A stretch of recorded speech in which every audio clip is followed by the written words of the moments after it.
안녕하십니까 믿음의 형제자매 여러분. 저는 오늘 이 시간에 12제자들이 걸어갔던 그 길이 바로 14만 4천이 앞으로 걸어가야 하는 길이라는 제목으로 여러분께 말씀을 드리고자 합니다. 제가 여기에 12제자 그리고 요 밑에다가 14만 4천이라고 적었는데요. 요 가운데 요 내용이 12제자들이 걸어갔던 길입니다. 그런데 요 길이 결국은 14만 4천도 똑같이 이 길을 걸어가게 됩니다. 자, 12제자들은요, 예수님께서 침례를 받고 이제 바로 이 제자들을 선택을 하셨습니다. 그리고 나서 3년 동안 공생의 기간 동안에 제자들을 훈련을 시켰습니다. 그리고 요 훈련이 끝나는 그때 예수님께서 십자가에서 돌아가시기 바로 전날 예수님의 피로 그 제자들을 인치셨습니다. 그리고 오순절 때 성령의 능력을 부어주셔서 그들이 이 초대교회에 있었던 큰 핍박을 통과하고 대부분의 제자들이 순교했죠. 그리고 사도 요한만 끝까지 살아남았습니다. 근데 그와 마찬가지로 이 14만 4천은요.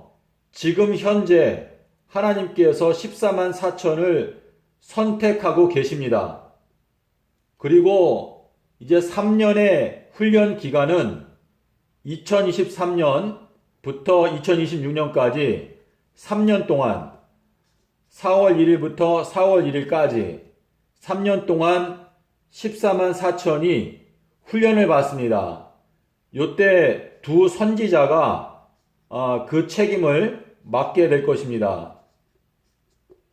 그리고 요 기간이 끝날 때 요 4월 1일 요 날이 6월절입니다. 그래서 요 6월절 때 예수님께서 14만 4천을 이제 그분의 피로 인을 치시는 것입니다. 사실 이 인치는 거는 지금도 진행 중입니다. 하지만 요때 그 기간이 끝난다는 것을 제가 말씀드리는 것입니다. 그리고 나서 성령의 능력을 이제 14만 4천에게 부어주시고 그 14만 4천은 그 성령의 능력을 받고 이제 마지막 대환란기 요 2026년도 9월 22일부터 2030년 3월 4일까지 요게 42달입니다. 42달. 요게 계시록 13장 5절에 그리고 계시록 11장 2절에 나오는 마지막 대환란입니다. 그래서 여러분 12제자들이 걸어간 이 길이 14만 4천이 똑같이 걸어가는 길입니다. 예수님께서 너희들이 나를 따라오려거든.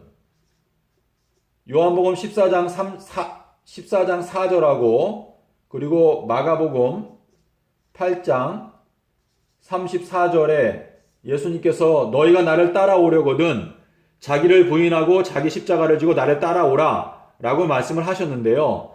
이 12제자들이 걸어가는 길과 14만 4천이 걸어가는 이 길은요. 예수님께서 걸어가신 길입니다. 예수님께서는요. 십자가에서 죽으셨는데 수요일날 죽으시고 목, 금, 토 요게 3일이죠. 3일 밤낮.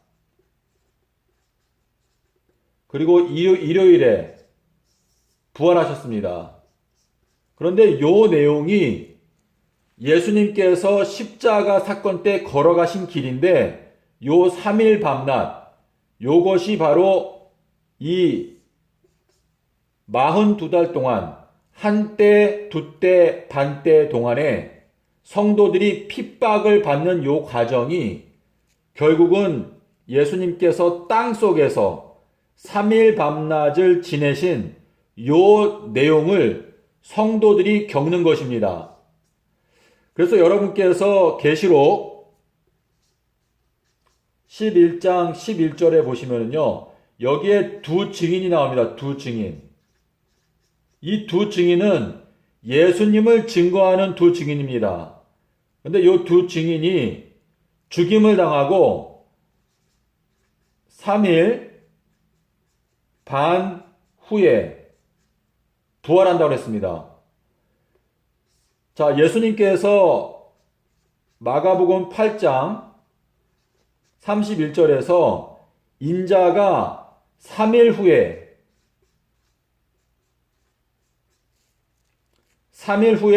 부활하겠다라고 말씀을 하셨는데, 현 기독교회가 예수님이 수요일날 돌아가신 것을 불신하고 있기 때문에 이 두 증인도 사실은 예수님과 똑같이 3일 후에 부활을 합니다. 그런데 여기에 반자를 붙인 것은 현 기독교회가 예수님의 수요일 십자가 진리를 깨닫지를 못하기 때문에 계시록에서는 3일 후가 아니고 3일 반 후에 부활한다 라고 기록을 해 놓았기 때문에 이 두 증인이 3일 반 후에 부활하는 것을 보게 되면 아무도 예수님께서 수요일에 돌아가셨다는 것을 부인할 수가 없게 됩니다. 지금 현 기독교회는 금, 토, 일, 그래서 하루, 이틀, 3일, 그래서 3일 후가 일요일이다 라고 주장을 합니다. 그런데 여기 반자가 들어있기 때문에 하루, 이틀, 3일이라고 혹시 억지로 계산을 하더라도 여기 3일 반 후가 있기 때문에 결국은 월요일이라는 뜻이 되기 때문에 현 기독교회의 신학자들이 주장하고 있는 금요일 십자가설이 무너져 버리게 되는 것은 바로 이 두 증인의 3일 반 후에 부활한다라고 하는 이 표현을 보면 현 기독교회가 가르치는 금요일 십자가설이 무너져 버리게 되는 것입니다. 자, 예수님께서 걸어가신 이 길이 수요일에 돌아가시고 일요일에 부활하셨다라고 하는 이 길을 깨달아야 우리 14만 4천이 어떠한 길을 걸어가는지 깨달을 수 있고 결국은 예수님을 따라갈 수 있는 것입니다.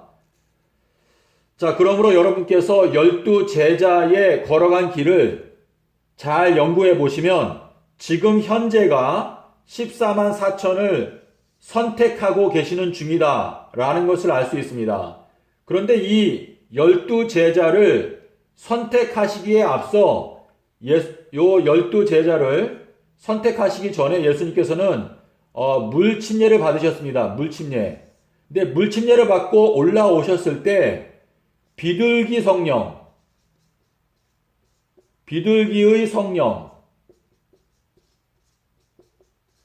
자, 비둘기의 성령이 예수님 위에 머물러 계셨습니다. 그래서 그 비둘기의 성령을 받으시고 그 다음에 12 제자를 선택하셨는데 이 말세에 우리들이 14만 4천으로 선택을 받기 위해서는 비둘기 성령을 저희들도 받아야 합니다. 결국은 예수님께서 비둘기의 성령을 받으셨기 때문에 그 비둘기의 성령의 특성을 갖고 있는 12 제자를 선택하신 것입니다. 그러므로 예수님께서 너희들이 비둘기와 같이 순결하라. 마태복음 10장 16절에서 너희들이 비둘기와 같이 순결하라 라고 말씀을 하셨는데요. 예수님께서는 비둘기와 같은 성령을 갖고 계시는 분이십니다. 그러므로 14만 4천으로 선택을 받기 위해서는 우리들도 비둘기와 같은 순결한 특성을 추구하는 사람들이 14만 4천으로 선택을 받는 것입니다. 그러므로 여러분께서 14만 4천이 되기 원하신다면 요나가 비둘기입니다. 요나의 표적, 이 요나의 표적을 여러분께서 반드시 두려운 마음으로 조심스럽게 연구를 하셔야 합니다. 그래서 마태복음 12장 40절에 나오는 이 요나의 표적을 여러분께 비둘기의 성령을 하나님께 간구하면서 연구해 보시기를 바랍니다. 그러면 예수님께서 서기 30년 수요일에 십자가에서 죽으시고 일요일에 부활하신 이 진리를 깨닫게 될 것입니다. 자, 여러분께 제가 어느 정도 다 설명을 드렸습니다. 네, 감사합니다.